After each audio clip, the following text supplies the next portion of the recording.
اللہ کے علاوہ جو کچھ ہے وہ کیا ہے؟ غیر اللہ. فرشتہ ہو، ولی ہو، نبی ہو، بزرگ ہوں، کوئی بھی ہو. تو پکارنا، اب یہ جو پکارنے کا لفظ جب ہم استعمال کرتے ہیں کہ اللہ کے علاوہ کسی اور کو پکارنا شرک ہے، پہلے تو اس کی دلیل کیا ہے؟ قرآن کی آیت ہے لا تدعو مع اللہ احدا. ایک جگہ فرمایا الہا آخر، اللہ کے سوا کسی دوسرے معبود کو مت پکارو.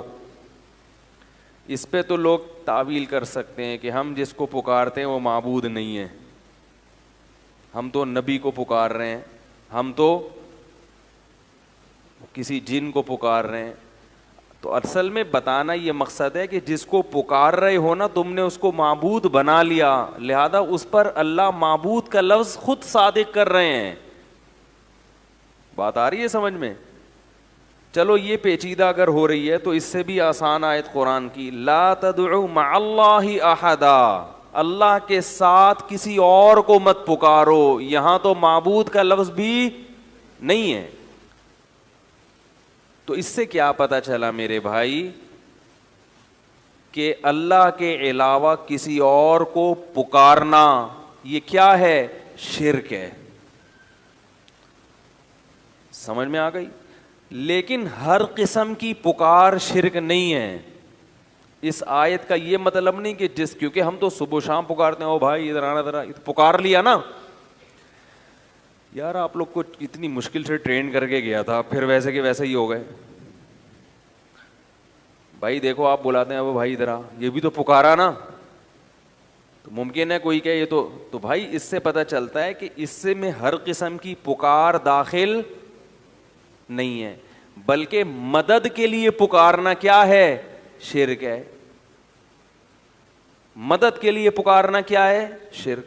اب پھر ایک سوال پیدا ہوگا کہ بھائی مدد کے لیے بھی ہم دن اور رات پکارتے ہیں، بھائی میری مدد کرو یار، ہیں بھائی کہتے ہیں نا یار میری مدد کرو یار، پیسے نہیں ہیں میرے پاس، بچہ بیمار ہے گھر میں، بیگم بھاگ گئی.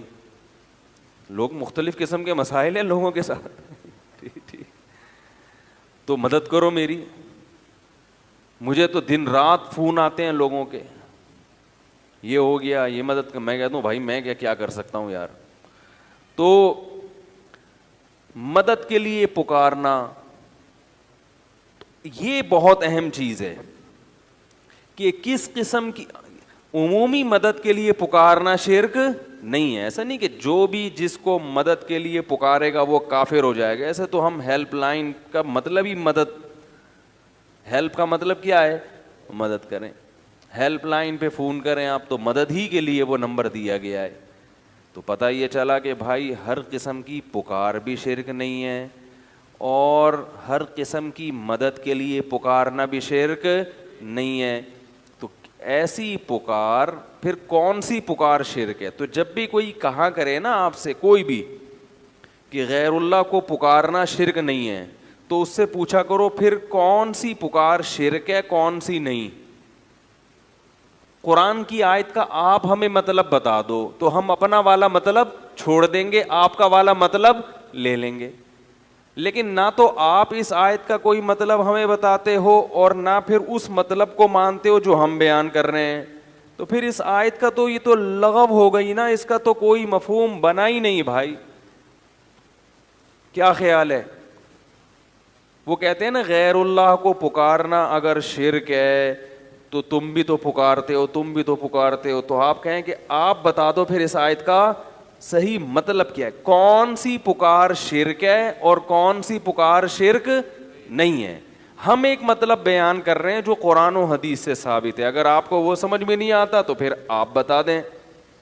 تو نہ آپ بتا رہے ہیں نہ ہمیں بتانے دے رہے ہیں. پھر اس آیت کی تو اس کا مطلب ہے 1400 سال میں کوئی تشریح ہوئی نہیں. یہ مطلب کیا ہوا پھر اس کا؟ تو آپ اگر نہیں بتاتے تو پھر ہم بتاتے ہیں. وہ یہ ہے کہ مدد کے لیے پکارنے کی دو قسمیں ہیں، ایک حرام اور ایک جائز، ایک شرک اور ایک شرک نہیں ہے. دو قسمیں. ایک مدد وہ ہوتی ہے جو کسی لاجک کے تحت آپ کی مدد کرے گا، جس کو آپ بلا رہے ہیں مدد کے لیے. جیسے میں آپ سے مدد مانگتا ہوں ڈوبتا ہوا, میں ڈوب رہا ہوں, اللہ نہ کرے سمندر میں ڈوب رہا ہوں, آپ ساحل پہ کھڑے ہیں, میں کہتا ہوں پلیز ہیلپ می, مدد کرو میری. کیا مطلب؟ فون کرو حکومت کو, جو غوطہ خور ہیں ان کو جا کے بتاؤ, ہیں بھائی, یہی ہوگا نا. تو یہ سب لاجک ہے نا اس کی. بھائی آپ چلیں گے, ٹانگیں استعمال کریں گے, فون کریں گے, فون کے بٹن گھمائیں گے تو لہریں, ریڈیائی لہریں استعمال ہوں گی, ٹھیک ہے نا. آپ کی آواز کو ریڈیائی لہروں میں چینج کرنے کا ایک انہوں نے مشین بنائی ہوئی ہے, نمبر ہیں. یہ سب چیزیں ایسی ہیں جو لاجک ہے اس کی, کوئی نہ کوئی وجہ ہے اس کی, خود بخود نہیں ہو رہا یہ. لیکن اگر میں سمندر کے اندر ڈوب رہا ہوں, مجھے پتا ہے کہ نہ کوئی کشتی پہنچ سکتی ہے, نہ ساحل تک میری آواز پہنچ سکتی ہے, کوئی بھی اس وقت کسی بھی لحاظ سے اسباب کی دنیا میں میری مدد نہیں کر سکتا, کیونکہ سمندر کے بیچ میں اکیلا ہوں, کشتی الٹ گئی ہے, نہ میرا موبائل کام کر رہا ہے یا موبائل پانی میں ڈوب گیا ہے. ایسے موقع پہ اگر میں کسی کو پکاروں گا تو اس پکار پہ لبیک کہنے کی کوئی سائنٹیفک لاجک, کوئی سائنسدان اس کو تسلیم نہیں کرے گا. کوئی سائنسدان یا کوئی عقل مند آدمی نہیں کہہ سکتا کہ بھائی اس وقت کوئی کہہ رہا ہے, نہ کوئی اتنی دور تو انسان کی آواز نہیں پہنچ سکتی, ٹھیک ہے نا. اور ایسے موقع پہ کوئی آپ کی آواز سن ہی نہیں سکتا, کیونکہ انسان کی سماعت بھی ایک حد تک ہے, اس سے زیادہ انسان سننے کی صلاحیت, بولو بھائی, نہیں رکھتا. ایسے موقع پہ آپ اللہ کے علاوہ اگر کسی کو پکارو گے, اللہ تو سن سکتا ہے, ہر وقت ہر ایک کی پکار سنتا ہے, بلکہ اللہ تو اگر آپ ڈوب بھی گئے نا, مر بھی گئے, پھر بھی نکال کے زندہ کر سکتا ہے. اس کے ہاں تو کسی چیز کی لاجک کا ہونا اس کی کوئی حیثیت ہی نہیں ہے. تو مردے کو بھی زندہ کر سکتا ہے. تو مردے کو جو زندہ کر سکتا ہے وہ تیرتے ہوئے کو بچا کیوں نہیں سکتا؟ وہ چاہے مچھلی کو حکم دے آپ کو اپنی پشت پہ بٹھا کے کنارے پہ لے آئے, اور چاہے تو کسی کو بھی حکم نہ دے, کن کہے اور آپ ہوا میں اڑتے ہوئے آئیں اور ساحل پہ گر جائیں. کیونکہ جب اس نے اس کائنات کو بنایا تو اس کائنات کے وجود میں آنے کی کوئی لاجک تھی نہیں نا. دیکھو ایک چیز جب وجود میں آتی ہے تو اس سے چیزیں بنتی ہیں. ارے بھائی آم کا درخت وجود میں آیا, گٹلی تو تھی نا, گٹلی نہیں تھی تو پھر درخت کہاں سے آئے گا؟ آپ کہہ سکتے ہو کہ گٹلی نہیں تھی تو درخت سے گٹلی, تو درخت ہی نہیں تھا تو گٹلی کہاں سے آئی؟ بھائی ہم تو زمین میں گٹلی بوتے ہیں, درخت نکلتا ہے, یہ لاجک ہے, بایولوجی میں پڑھایا جاتا ہے. بھائی گٹلی میں یہ ہوتا ہے, پھر یہ ہوتا ہے, پھر یہ ہوتا ہے, پھر یہ ہوتا ہے, پھر یہ ہو جاتا ہے. لیکن اس کا بایولوجی کے پاس کوئی جواب نہیں ہے کہ جب گٹلی نہیں تھی تو درخت کیسے بنا, اور جب درخت ہی نہیں تھا تو آم کیسے پیدا ہوا, جب آم ہی نہیں تھا تو اس میں گٹلی کہاں سے آ گئی. تو یہاں کیا ہے, اللہ نے اپنی کن کی قدرت سے آم کی گٹلی کو پیدا کیا, بولا ہو جا, اور وہ ہو گئی. یہاں کوئی نہیں کر سکتا, گٹلی نہیں پیدا کر سکتا. یہ جو سوال اٹھایا جاتا ہے کہ مرغی پہلے پیدا ہوئی یا انڈا, یہ بھی اسی لیے اٹھایا جاتا ہے کہ یہاں آ کے انسانی عقل ہتھیار ڈال دیتی ہے کہ یار انڈا تو سمجھ میں آتا ہے مرغی سے ہوتا ہے, میڈیکل سائنس میں بتایا جاتا ہے کہ یہ باجرہ کھاتی ہے تو یہ ہوتا ہے, پھر یہ ہوتا ہے, پھر یہ تو سمجھ میں آ رہا ہے, انڈا تو سمجھ میں آ گیا. اور انڈے سے چوزے نکلنے کا پروسیس بھی, اس کی بھی کوئی لاجک ہے جو سائنس نے. لیکن پہلی دفعہ کیسے ہوا؟ جب کچھ بھی نہیں تھا تو اتنا کچھ کیسے ہو گیا؟ تو ظاہر ہے ایسے ہو گیا کہ اللہ نے کہا ہو جا اور وہ ہو گیا. وہ تو پھر اللہ نے چلا دیا, ایک چین میں سب کو چلا دیا. پہلی دفعہ ایسے ہی کون ہو جا اور وہ ہو گیا, کیونکہ اس کے بغیر ہو نہیں سکتا. میں اکثر مثال دیتا ہوں نا, ماں کے پیٹ میں دل دھڑکتا ہے جب, تو پہلی دفعہ کیسے دھڑکتا ہے, اس کی آج تک کسی کی سمجھ میں لاجک نہیں آئی. بھائی پہلی دفعہ تو جب دماغ سے کرنٹ ہی نہیں جائے گا تو دھڑکے گا کیسے, اور جب دھڑکے گا نہیں تو دماغ میں کرنٹ کیسے پیدا ہوگا. تو اللہ نے کہا ہو جا, وہ کیا ہوا, ہو گیا. تو اللہ کو یہ طاقت ہے کہ وہ کچھ کرنے کے لیے کسی سبب کا محتاج اور صغرے کبرے میں لانے کا محتاج نہیں ہے. ایسا نہیں ہوتا اس کو پہلے یہ کرنا پڑے پھر اس کے نتیجے میں یہ ہوگا تو پھر یہ نتیجہ نکلے گا. وہ ڈائریکٹ نتیجے تک پہنچ سکتا ہے لیکن اس کی مصلحت نہیں ہے, لہذا وہ اس نے نظام کو اسباب کے تحت چلا دیا. لیکن کبھی کبھی اللہ اپنی قدرت دکھاتے رہتے ہیں کہ یہ نہ سمجھ لینا کہ میں اسی جمع تفریق کا محتاج ہوں, لہذا میں کبھی کبھی بغیر سبب کے بھی بہت کچھ کر کے دکھاؤں گا. جیسے اللہ نے آدم علیہ السلام کو پیدا کیا اپنی قدرت سے, اماں حوا کو مٹی سے بنایا, ان کے بچوں یقین کر لیا بچوں نے کہ اللہ بڑا طاقتور ہے. دیکھو ابا کو بھی ہمارے, کیونکہ ان کے بچے آدم علیہ السلام کے بچے دادا تلاش کرتے رہے, ان کو دادا نہ قبر ملی نہ دادا ملے. وہ سوچتے تھے یار یہ کیسے ہو گیا, تو ان کو یقین آ گیا کہ یہ کس نے پیدا کیا ہے, اللہ نے. کیونکہ آدم علیہ السلام سے پہلے کا ان کو کوئی نہ کوئی مجسمہ ملا, جیسے ڈارون کہتا ہے نا پہلے یوں تھا یوں, کچھ بھی نہیں ملا. کچھ تو تھوڑا سا ہوتا نا کہ جو آدم علیہ السلام سے آخری, جو ڈارون کے نظریے کے مطابق وہ آخری جانور جو انسان میں کنورٹ ہوا ہے, تو کچھ تو نظر آتے ہیں نا اس کے. آدم علیہ السلام بتاتے یہ والا میں تھا جو اس کے بعد اب ترقی کر کے میں یہاں تک پہنچا ہوں. ان کو تو 100% یقین تھا کہ اللہ ہر چیز پر قدرت رکھتا ہے, تبھی آدم علیہ السلام کے بچے غیر مسلم نہیں تھے, فرما بردار اور نافرمان تھے, مشرک نہیں تھے, اور اللہ کے وجود کا یقین بھی کرتے تھے.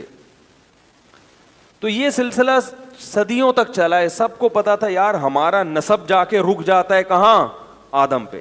اس کے بعد تو چلو میاں بیوی میں ملاپ ہوا, بچے پیدا ہو رہے ہیں, اس کی تو کوئی لاجک بنتی ہے, یہ کیسے ہوا.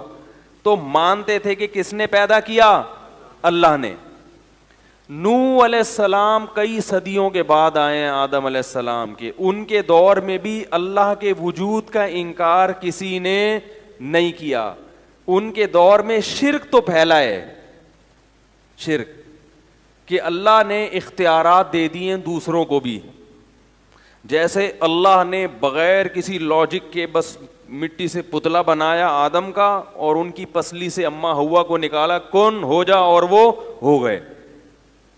تو جیسے اللہ کو اس قسم کے اختیارات ہیں کہ وہ کر لیتا ہے بغیر کسی لاجک کے بھی, تو نوح علیہ السلام کے دور میں پہلی مرتبہ یہ شرک ہوا کہ اللہ نے دوسروں کو بھی یہ اختیارات دے دیے ہیں کہ وہ بھی جب چاہیں اپنی مرضی سے کچھ کر سکتے ہیں بغیر کسی.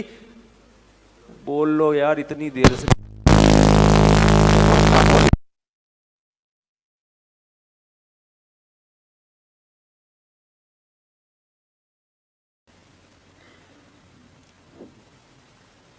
ہو گیا. اچھا یہ کھڑکیاں بند کریں تاکہ جنریٹر کی آواز نہ آئے اندر. تو میں یہ عرض کر رہا تھا کہ نوح علیہ السلام وہ پہلے پیغمبر ہیں جو مشرکوں کی ہدایت کے لیے بھیجے گئے ہیں, سمجھ لیں. تو اس وقت شرک کون سا شروع ہوا, انہوں نے یہ کہا کہ جیسے آدم علیہ السلام کو بس اللہ نے بنایا, کوئی اس کی لاجک نہیں ہے, تو اللہ تعالیٰ نے دوسری بھی کچھ مخلوق ہیں جن کو اللہ نے یہ اختیار دیا ہے کہ وہ اللہ کے اختیار دینے سے جو چاہیں اپنی مرضی سے کر سکتے ہیں. سمجھ رہے ہو. تو یہ یعنی کب شروع ہوا یہ والا شرک, نوح علیہ السلام کے دور میں. اور اس میں دو چیزیں بڑی عجیب تھیں.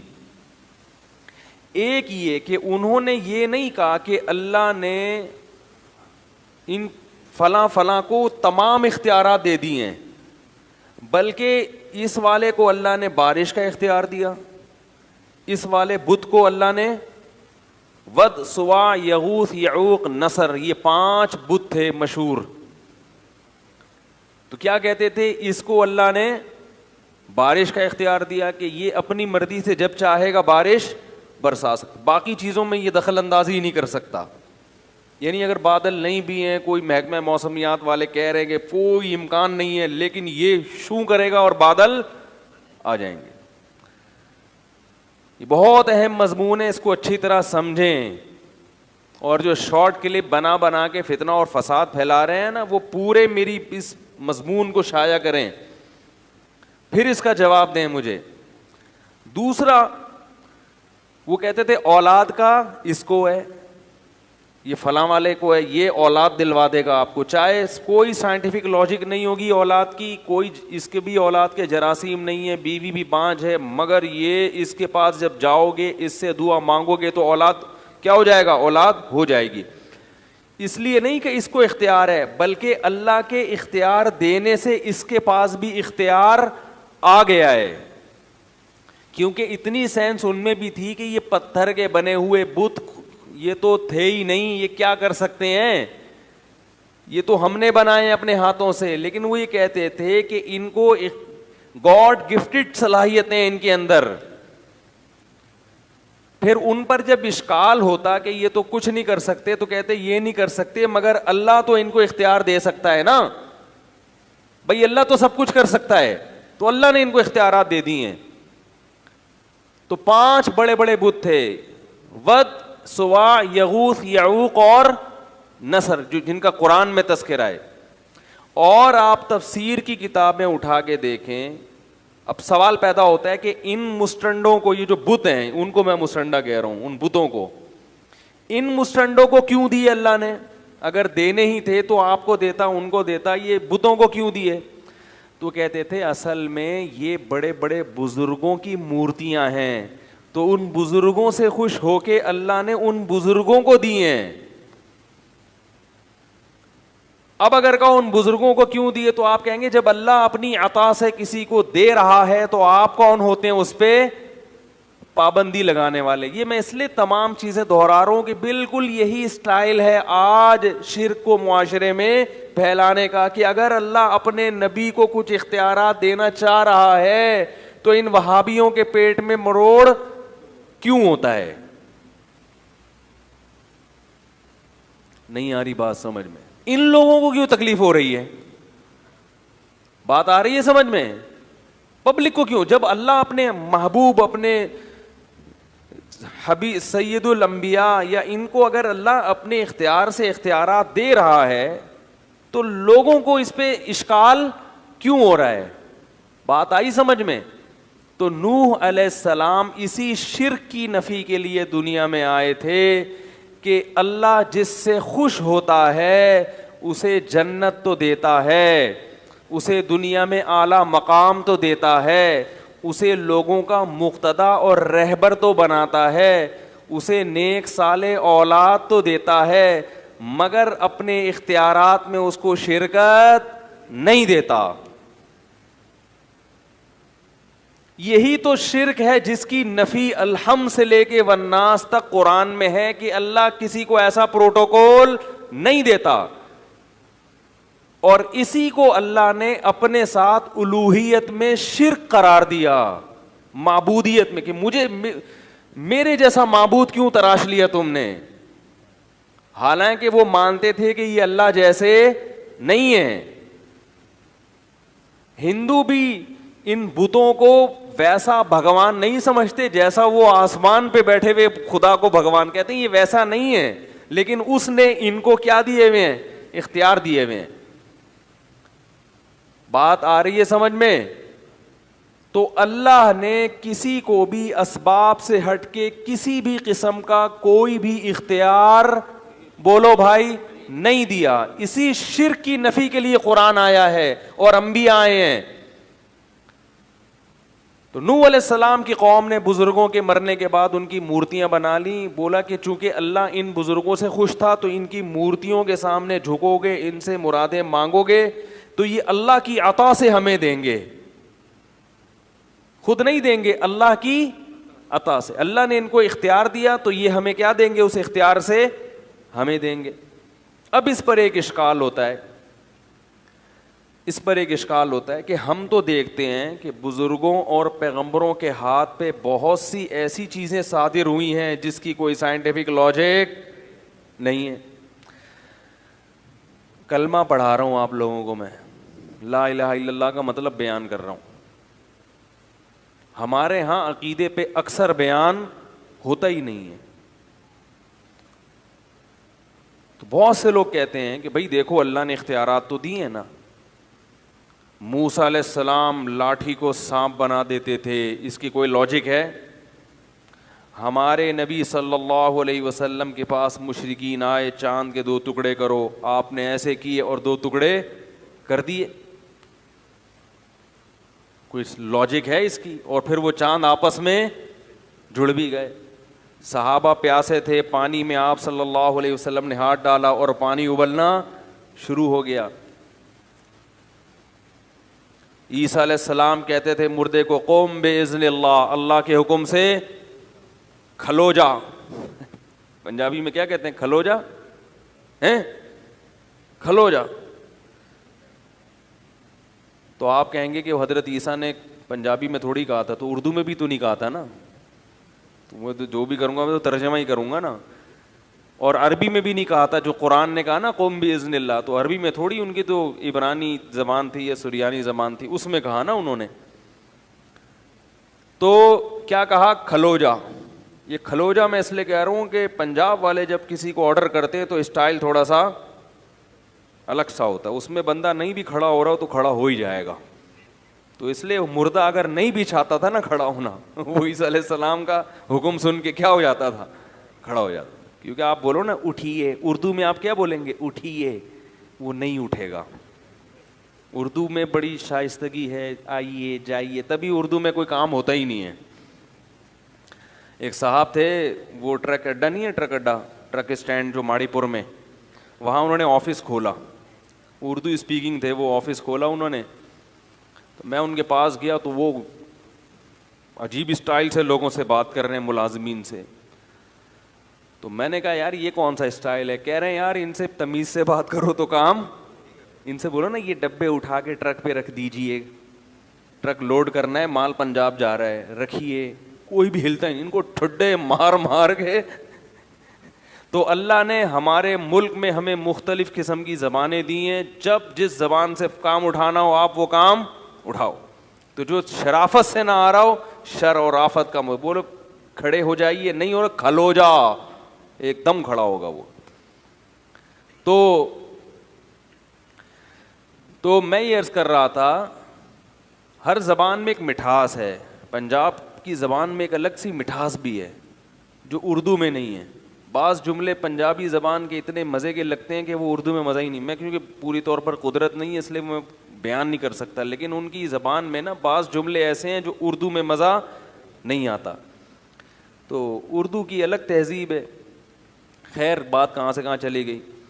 تو عیسیٰ علیہ السلام مردے کو کیا کہتے تھے, قم باذن اللہ, اللہ کے حکم سے کھڑا ہو جا. تو کہتے ہیں دیکھو اللہ کی عطا سے حضرت عیسیٰ بھی مردوں کو زندہ کر رہے ہیں, ہمارے نبی بھی اللہ کی عطا سے چاند کے 2 ٹکڑے کر رہے ہیں. تو جو نبی اللہ کی عطا سے چاند کے 2 ٹکڑے کر سکتا ہے, جو نبی اللہ کی عطا سے مردوں کو زندہ کر سکتا ہے, اس نبی کو اگر ہم یہاں سے بیٹھ کے پکاریں کہ ہماری حاجت سن لیں تو وہ اللہ کی عطا سے سن بھی سکتا ہے, اور وہ نبی اللہ کی عطا سے ہماری وہ حاجت پوری کر بھی سکتے ہیں. نہیں آئی بات سمجھ میں؟ تو ہم اگر پکار رہے ہیں تو ہم اللہ کی عطا سے یہ تصور کر کے, تو اس لیے قرآن نے جو کہا ہے کہ غیر اللہ کو مت پکارو, تو اس سے وہ پکار مراد ہے جو اللہ کی عطا کے بغیر والی پکار ہو. یہ اشکال کر رہا ہوں کہ اس کو میرا نظریہ نہ سمجھ لیں, یہ اشکال کرتے ہیں لوگ. اس اشکال کا جواب یہ ہے کہ دیکھو ایک ہوتا ہے کسی کو اختیار دے دینا, ایک ہوتا ہے کسی کے ہاتھ سے کوئی کام کرا دینا, دونوں میں فرق ہے. دونوں میں کیا ہے, آپ لوگ حاضر ہیں نا اچھی طریقے سے. ایک ہوتا ہے کسی کے ہاتھ پہ کوئی کام صادر کر دینا, اور ایک ہوتا ہے کسی کو اس کا اختیار دے دینا. اختیار دینے کا مطلب کیا ہے؟ پانی کی جو سپلائی ہے یہ کس کے اختیار میں ہے؟ واٹر بورڈ والوں کے نا. وہ جب کھولیں گے نل تو پانی آئے گا, وہ بند کر دیں تو آپ قحط سے ہلاک. ملک کا جو وزیر اعظم ہے یا جو صدر ہے وہ واٹر بورڈ والوں سے محض کام نہیں لیتا, بلکہ باقاعدہ اس نے واٹر سپلائی کا ان کو اختیار دے دیا ہے کہ اب میرے در پہ آنے کی ضرورت نہیں ہے. واٹر بورڈ کا ادارہ بنایا ہی اس لیے ہے کہ جس کو پانی کی ضرورت ہو وہاں جا کے دھرنا مارے, اسلام آباد میں آنے کی ضرورت نہیں ہے. وہ اگر کام نہ کریں پھر اس کی کمپلین کے لیے میرے پاس آؤ, لیکن پہلا اسٹیپ کون سا ہے؟ اس کا ہے. اس کو میں نے کیا کیا ہے؟ اختیار دیا ہے. یہ مطلب ہوتا ہے اختیار دینے کا. اور کام کرانے کا مطلب کیا ہوتا ہے؟ واٹر بورڈ والوں کے پاس آپ گئے, بولا بھائی پانی بند ہے اتنے عرصے سے, وال آپ کھول دیں. تو اس نے ایک ملازم کو بولا یار اس کو وال کھول ذرا. وال کھولنے کے اختیارات نہیں دیے کہ جب چاہو کھولو جب چاہو بند کر دو. ہاں ابھی وال کھولنے کا کام کس سے لیا جا رہا ہے؟ ملازم سے. تبھی آپ ملازم کے پاس نہیں آؤ گے, آپ ڈائریکٹ کس کے پاس جاؤ گے؟ واٹر بورڈ والوں کے پاس. اس کی اور آسان مثال دیتا ہوں کہ اختیار دینا کیا ہوتا ہے اور کام لینا کیا ہوتا ہے. دیکھو آپ لوگ جاتے ہیں نا اکثر کوئی ڈاکومنٹ تیار کرنے ہوتے ہیں اسٹیمپ پیپر, تو منشی صاحب کے پاس جاتے ہیں, وہ ڈی سی آفس کے باہر لوگ بیٹھے ہوئے ہوتے ہیں پیپر. آپ کیا کرتے ہیں؟ اب تو ٹائپنگ شروع ہو گئی, پہلے قلم سے لکھتے تھے. آپ کہتے ہیں بھائی میرا فلاں کے ساتھ لین دین ہے, اس کو کے ڈاکومنٹس تیار کرنے, آپ اس کو کیا کریں؟ لکھیں. تو آپ نے اس کو اختیار دیا کہ یہ چیز آپ لکھیں. وہ لکھتا خود نہیں ہے, قلم سے مدد لیتا ہے, وہ قلم کے ذریعے لکھتا ہے. تو اختیار کس کے پاس ہے لکھنے کا؟ رائٹر کے پاس, کاتب کے پاس. کام کس سے لے رہا ہے وہ؟ قلم سے. قلم کو اختیار نہیں دیا. اگر قلم کو اختیار دیا ہوتا تو آپ قلم کے پاس جا کے کہتے کہ لکھو, اور قلم خود اٹھ کے گھومنا شروع کر دیتا. قلم کاتب کے ہاتھ میں ایسا ہوتا ہے کہ اس کی اپنی کوئی حیثیت نہیں ہوتی. کاتب جدھر کو گھمائے گا قلم وہاں گھومے گا. اور اختیار کس کے پاس ہے؟ طاقت کس کے پاس ہے؟ کاتب کے پاس. تو یاد رکھو پیغمبروں کے جتنے معجزے ہیں اس میں کسی بھی کام کا پیغمبر کو اختیار نہیں دیا جاتا. پیغمبر کی انگلی سے, پیغمبر کے ہاتھ سے کام لیا جاتا ہے. کام کرنے والا کون ہوتا ہے؟ اللہ. اور 100% اختیار کس کے پاس ہوتا ہے؟ اللہ کے پاس ہوتا ہے. جب مشرکین ہمارے نبی کے پاس آئے کہ چاند کے 2 ٹکڑے کریں, تو اللہ نے ہمارے نبی کو وحی کی کہ آپ اشارہ کریں ٹکڑے میں کر دوں گا. یہی وجہ ہے کہ جب بھی مشرکین آ کے مطالبہ کرتے تھے معجزے کا, تو نبی ہر دفعہ ان کا مطالبہ پورا نہیں کرتے تھے, بلکہ کہتے تھے کہ میں یہ کام نہیں کر سکتا. جب اللہ نے کر دیا تو کر دیا, جب نہیں کیا تو آپ نے کیا فرمایا؟ نہیں. آپ سورہ بنی اسرائیل اٹھا کے دیکھیں, لن نؤمن لکا, ہم تجھ پر ایمان اس وقت تک نہیں لائیں گے. مشرکین کہتے اے نبی اس وقت تک ایمان نہیں لائیں گے حتی تفجر لنا من الارض ینبوعا, آپ اشارہ کریں اور زمین سے چشمہ جاری ہو جائے. او تکون لک جنت من نخیل وعنب, اشارہ کریں ایک باغ کھجور کا اور ایک انگور کا پیدا کریں. یہ مطالبہ کون کر رہا ہے؟ بولو بھائی مشرکین. اور کس سے؟ نبی سے. اور اس کا تذکرہ کہاں ہے؟ قرآن میں. یہ سارے مطالبے ہو رہے ہیں نا کہ یہ کریں آپ. اور یکون لک بیت من زخرف, ایک گھر ہونا چاہیے سونے کا. اشارہ کریں ادھر سونے کا گھر بن جائے. او ترقا فی السماء, ابھی ہمارے سامنے آسمان پہ جائیں. ہم کہتے ہیں نبی آسمان پہ گئے ہیں, یہ معجزہ تھا. لے جانے والا کون ہے؟ اللہ. اسباب کی دنیا میں اپنے اختیار سے انسان اتنی اوپر نہیں جا سکتا. ممکن مر جائے گا نا انسان ہے, آکسیجن بھی نہیں ہے, اور اتنی یہ اللہ کی قدرت تھی کہ اپنے حبیب کو 7ویں آسمان پہ لے گیا.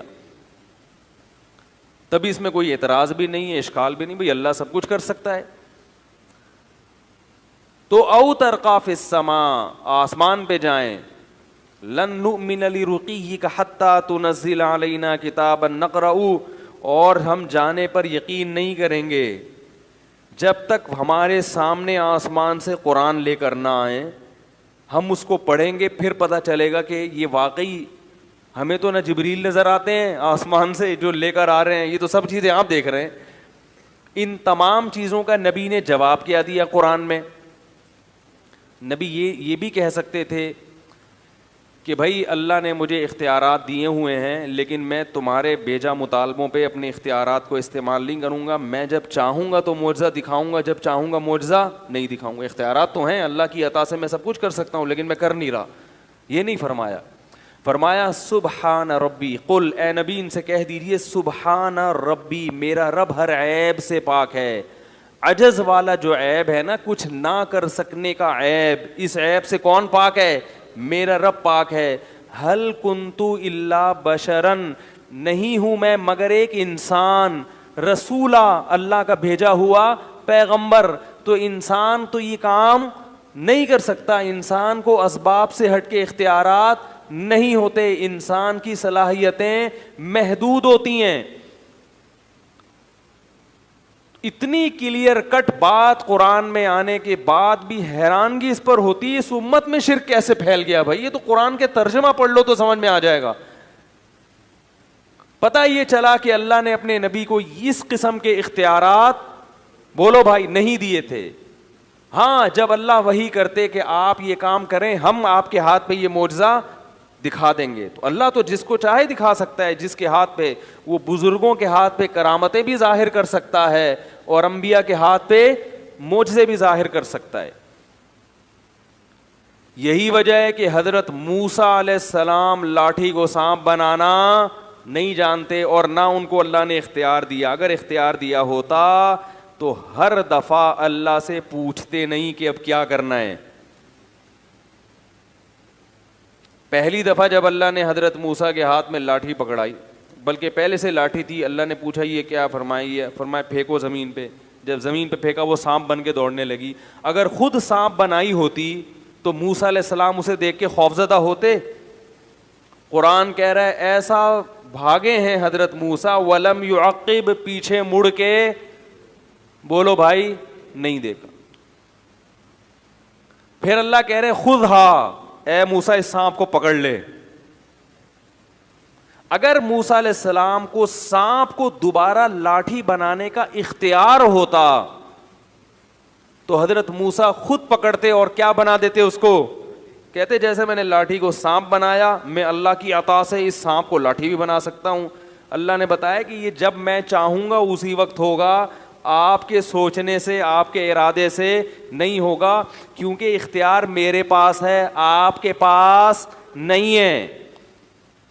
واٹر پمپ والوں کے پاس ہم جاتے ہیں نا, تو وہ کہتے ہیں اختیار ہمارے پاس ہے, ہم جب چاہیں گے نل کھلوائیں گے, جب چاہیں گے نل نہیں, لہذا ہمارے پاس آؤ, ان کے پاس مت جاؤ.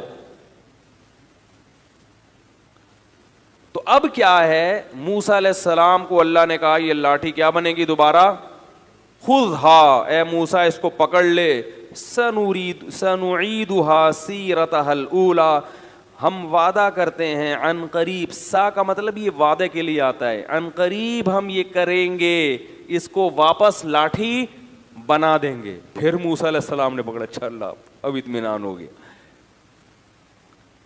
اگر حضرت موسیٰ کے پاس اختیارات ہوتے تو جب آگے دریا ہے, ٹھاٹھیں مارتی ہوئی موجیں ہیں, اور پیچھے کون ہے, فرعون, بنی اسرائیل نے کیا کہا, انا لمدرکون, مر گئے, پکڑے گئے ہیں بھائی, اب تو فرعون آئے گا. اور موسیٰ علیہ السلام کہہ سکتے تھے میرے پاس تو لاٹھی ہے, اللہ نے مجھے اختیار دیا, جب چاہوں گا سمندر کے 2 ٹکڑے کر کے درمیان سے نکل جاؤں گا.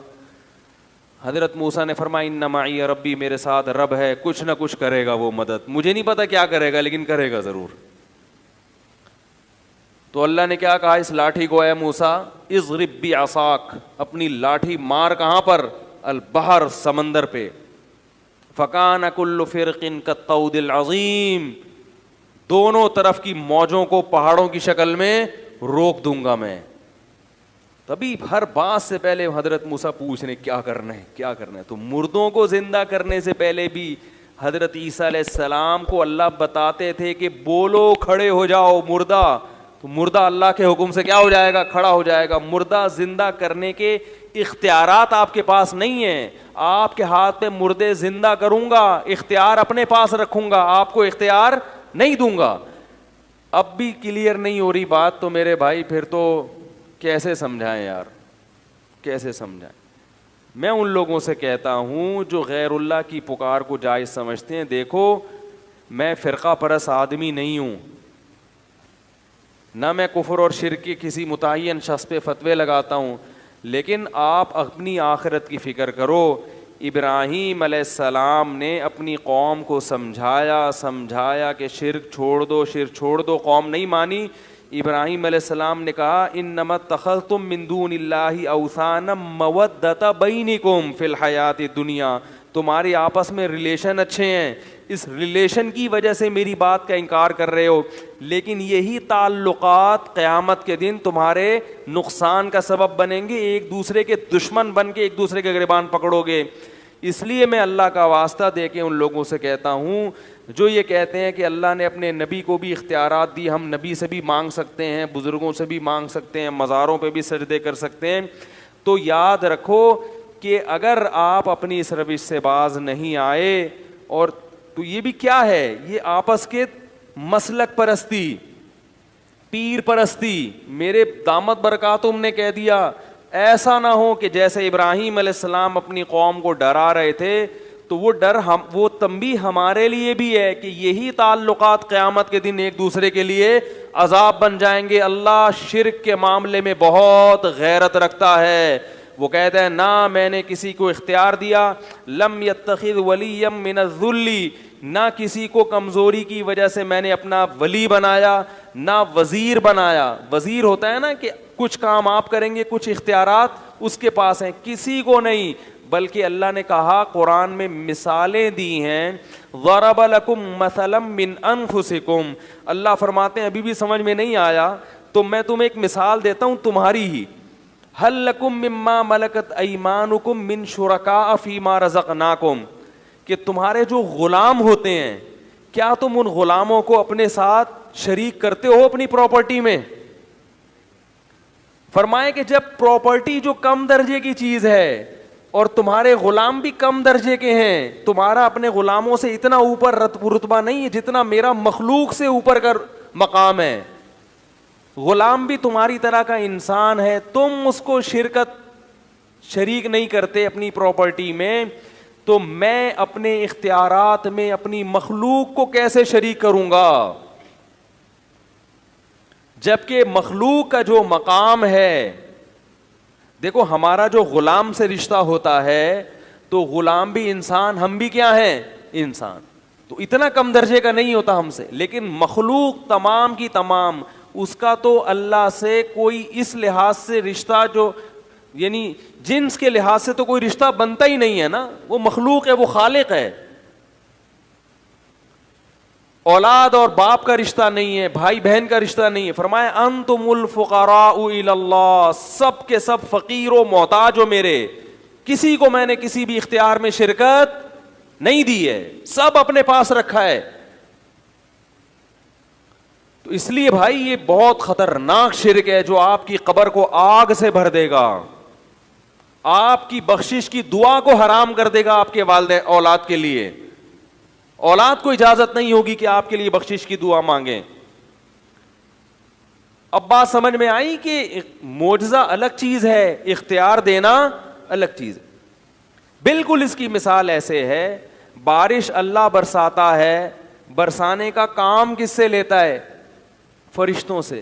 کہتے ہیں بارش برسانے کا فرشتہ یہ فلاں، تو کام اللہ کسی سے بھی لے سکتا ہے، فرشتوں سے بھی، پیغمبروں سے بھی، اولیاء اللہ سے بھی، مگر اختیار کس کے پاس ہے؟ تبھی ہم بارش کی دعا بارش کے لیے فرشتوں کو نہیں پکارتے، اسی طرح میرے بھائی بارش کے لیے پیغمبروں کو بھی نہیں پکارتے۔ فرشتے نے حضرت مریم کو اولاد عطا کی، قرآن میں آتا ہے، سمجھو اس کو اچھی طرح۔ جبریل آئے حضرت مریم کے پاس، مریم نے پوچھا کون ہو؟ فرمایا فرشتہ ہوں، انسان نہیں ہوں۔ کیوں آئے ہو؟ لِأَهَبَ لَكِ غُلَامًا زَكِيًّا، بیٹا دینے کے لیے آیا ہوں۔ تو کیا اللہ نے جبریل کو اختیار دے دیا کہ اولاد دیں؟ نہیں اختیار دیا۔ اللہ بیٹا دے رہے ہیں، پھونک کس کی استعمال ہو رہی ہے؟ بولو بھائی، جبریل کی۔ یہی وجہ ہے کہ جب بھی اولاد مانگی جاتی ہے کبھی بھی کسی فرشتے سے یا جبریل سے، بولو نا، نہیں مانگی جاتی۔ تو اگر آپ یہ دلائل دیتے ہو کہ اللہ کے نبی نے چاند کے 2 ٹکڑے کیے اور یہ کیا، یہ معجزہ دکھایا، تو ہم اللہ کے نبی سے مانگتے ہیں، تو پھر اولاد کس سے مانگنی چاہیے؟ جبریل سے۔ وہ تو قرآن میں آتا ہے کہ انہوں نے حضرت مریم کو بغیر باپ کے اولاد دی، تو جو بغیر شوہر کے اب کسی عورت کو اولاد دے سکتے ہیں تو میاں بیوی کو کیوں نہیں دے سکتے پھر؟ وہ یہاں تو شوہر بھی ہے اور بیوی بھی ہے اور دونوں صحت مند ہیں، پھر جبریل سے کیوں نہیں مانگتے؟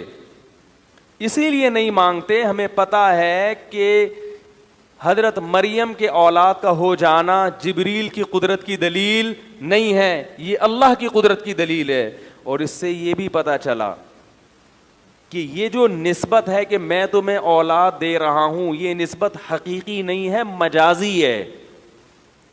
بعض دفعہ کسی کے ہاتھ پہ جب کوئی کام ہوتا ہے تو نسبت اس شخص کی طرف کر دی جاتی ہے، کیونکہ بعض لوگ یہ بھی دلیل دیتے ہیں کہ دیکھو نبی نے کہا کہ میں یہ کرتا ہوں، میں یہ کرتا ہوں۔ حضرت عیسیٰ نے کہا ابریہ الاکمہ، میں کوڑ کے مریضوں کو اور مادرزاد نابیناؤں کو میں شفا دیتا ہوں۔ تو اس سے پتہ چلتا ہے کہ حضرت عیسیٰ دے رہے ہیں نا، تو اللہ نے اختیار دیا، تبھی تو حضرت عیسیٰ کہہ رہے ہیں میں یہ کام کر رہا ہوں۔ اس کا جواب سمجھیں کہ بعض دفعہ ایسے ہوتا ہے، اس کو کہتے ہیں نسبت مجازی۔ دیکھو زبان میں نا مجاز بہت چلتا ہے، میں اس کے ایک مثال دیتا ہوں کہ آپ کیا کہتے ہیں میری گاڑی پنچر ہو گئی، حالانکہ گاڑی نہیں، گاڑی کا ٹائر پنچر، لیکن نسبت آپ نے گاڑی کی طرف کر دی سہولت کے لیے۔ آپ کہتے ہو یار اس دعوت میں فلاں بندہ 3 ڈشیں کھا گیا،